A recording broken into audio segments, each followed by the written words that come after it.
When Air Afrique collapsed in February 2002 after 36 years of serving West Africa, 11 member nations faced a stark reality.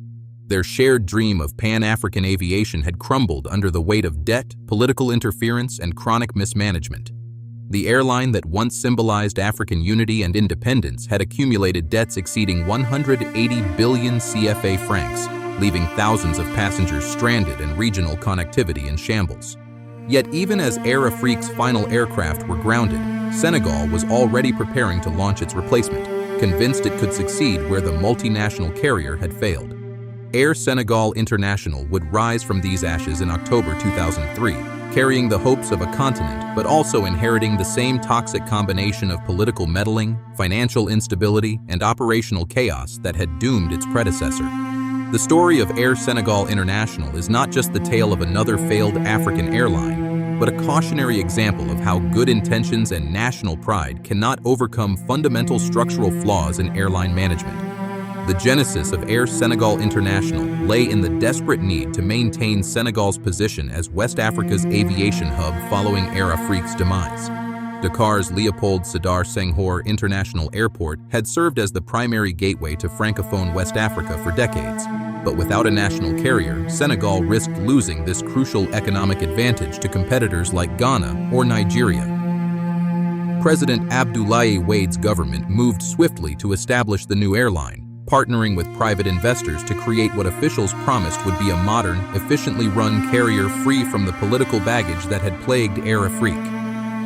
The Senegalese government initially held a 49% stake, with private investors controlling the majority, a structure designed to ensure commercial rather than political decision-making would guide the airline's operations. Air Senegal International commenced operations on October 25, 2003, with a modest fleet of leased aircraft and ambitious plans to serve 25 destinations across West Africa, Europe, and North America within 5 years. The airline's inaugural flight from Dakar to Paris was celebrated as a symbol of Senegalese resilience and determination to maintain the country's status as a regional aviation leader. From its earliest days, Air Senegal International struggled with the fundamental challenges that plague African aviation: limited capital, inadequate infrastructure, and a regulatory environment that favored established international carriers over local competitors. The airline launched with just 3 aircraft, all leased Boeing 737s and 757s, operating routes to Paris, Madrid, Bamako, and Casablanca. Within 6 months, management realized their initial route network was unsustainable, as the airline faced direct competition from Air France, Royal Air Maroc, and other well-established carriers with deeper pockets and better brand recognition. The promised expansion to 25 destinations never materialized as the airline couldn't secure financing for additional aircraft or obtain the necessary traffic rights from other African governments. By 2004, Air Senegal International had already reduced its fleet to just 2 operational aircraft and cut several routes, including the prestigious Paris service that had been central to its launch strategy. The airline's load factors consistently remained below 60%, far below the break-even point of approximately 75% needed for profitability in the African market. The operational challenges facing Air Senegal International were compounded by the broader problems afflicting African aviation infrastructure and regulation. Jet fuel costs in West Africa were among the highest in the world, often exceeding prices in Europe by 30 to 40% due to limited refining capacity and inefficient distribution networks. Airport fees and handling charges across the region were similarly inflated, while air traffic control systems remained antiquated and unreliable, leading to frequent delays and increased operational costs. The airline industry in West Africa was further hampered by bilateral agreements that restricted route access and favored former colonial powers, making it nearly impossible for regional carriers to compete effectively with European airlines. Air Senegal International found itself caught between these structural disadvantages and the unrealistic expectations of Senegalese politicians who demanded the airline serve unprofitable domestic routes to remote cities for political rather than commercial reasons. The carrier was also obligated to employ a disproportionate number of staff relative to its fleet size, a common problem among African state-owned enterprises where job creation often took precedence over operational efficiency. Financial mismanagement became evident within Air Senegal International's first 2 years of operation as the airline consistently failed to meet revenue projections while operational costs spiraled beyond control. The original business plan had assumed the airline could achieve load factors of 80% and command premium pricing as Senegal's flag carrier. But market realities quickly proved these assumptions wildly optimistic. By 2005, the airline reported losses of over 8 billion CFA francs annually, forcing the government to provide emergency subsidies to keep the carrier operational. The private investors who had initially controlled the majority stake began withdrawing their support, leaving the Senegalese government to increase its ownership to maintain operations. This shift from private to state control proved catastrophic, as political appointees with no aviation experience replaced professional managers, and route decisions began reflecting political considerations rather than market demand. The airline's financial statements became increasingly opaque as management struggled to hide mounting debts to fuel suppliers, leasing companies, and airport authorities across its network. The deterioration of Air Senegal International's service quality and reliability further undermined its competitive position as operational problems mounted throughout 2005 and 2006. Frequent flight cancellations and delays became commonplace as the airline struggled to maintain its aging leased aircraft, which were often grounded for extended periods awaiting spare parts or repairs.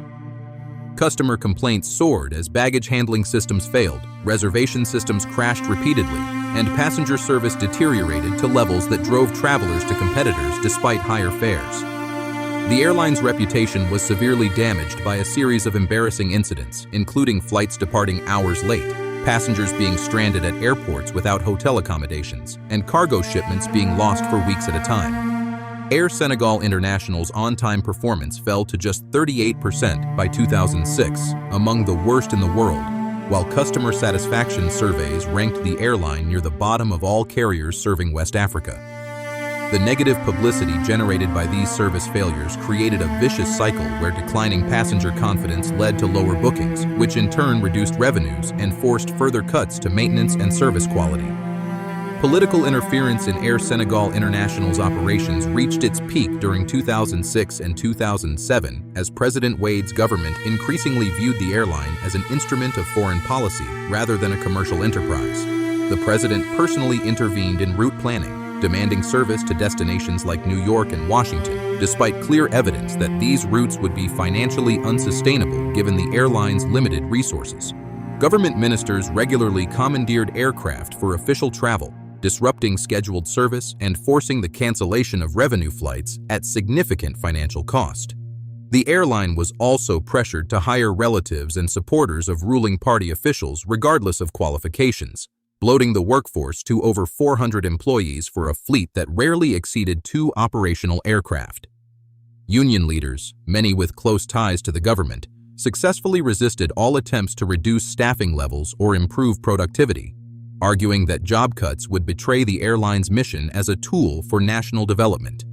This political capture of the airline's decision-making process made rational business planning impossible and accelerated the carrier's financial decline.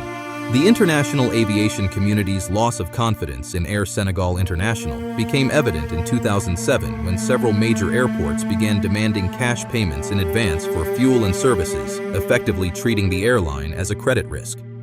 European insurance companies also raised premiums for covering the airline's operations, citing concerns about maintenance standards and operational safety that further increased costs. Air Senegal International was forced to suspend its remaining European routes by early 2007 as the airline could no longer meet the financial guarantees required by airports in Paris and Madrid. The carrier's fleet was reduced to a single operational Boeing 737 serving just 3 destinations: Bamako, Casablanca, and Banjul. Even these limited operations were frequently disrupted as the airline struggled to pay fuel bills and airport fees, leading to aircraft being impounded on several occasions until payments could be arranged. The airline's collapse was accelerated by the global financial crisis of 2008, which reduced demand for air travel throughout Africa while making it even more difficult to secure financing for operations. By 2008, Air Senegal International had become a symbol of everything wrong with African aviation as mounting debts, operational chaos, and political dysfunction combined to create an unsustainable situation. The airline owed over 15 billion CFA francs to creditors, including fuel suppliers, leasing companies, airports, and its own employees, many of whom had not been paid for months. Attempts to find new private investors failed as potential partners were deterred by the airline's toxic combination of debt, political interference, and operational problems. The African Development Bank and World Bank both declined to provide assistance, arguing that fundamental governance reforms would be necessary before any financial support could be considered. President Wade's government made several last-ditch efforts to save the airline, including negotiations with Air France for a management contract and discussions with Middle Eastern carriers about potential partnerships. But these initiatives failed as prospective partners demanded operational control that the government was unwilling to cede. The airline's death spiral was completed when its remaining aircraft was repossessed by leasing companies in late 2008, leaving Air Senegal International with no operational capacity and no prospect of securing replacement equipment. Air Senegal International officially ceased operations in April 2009, just 5.5 years after its launch with such fanfare and optimism. The airline's collapse left Senegal more isolated than ever, with no national carrier and reduced connectivity to the rest of Africa and the world. The total cost of the Air Senegal International experiment exceeded 30 billion CFA francs in direct government subsidies, with additional billions lost through guaranteed loans and other commitments that taxpayers were forced to honor. The failure had broader implications for African aviation, reinforcing international skepticism about the continent's ability to sustain competitive airlines and making it more difficult for other African carriers to secure financing or insurance. The collapse of Air Senegal International also highlighted the persistent challenges facing African economic integration, as the continent's inability to maintain reliable air transportation networks continued to hinder trade, tourism, and business development. The airline's demise served as a stark reminder that flag carriers cannot survive on national pride and political support alone, but require sound business fundamentals, professional management, and freedom from political interference to succeed in the increasingly competitive global aviation market. The lessons of Air Senegal International would unfortunately be ignored by other African governments, leading to a cycle of airline failures that continues to this day across the continent.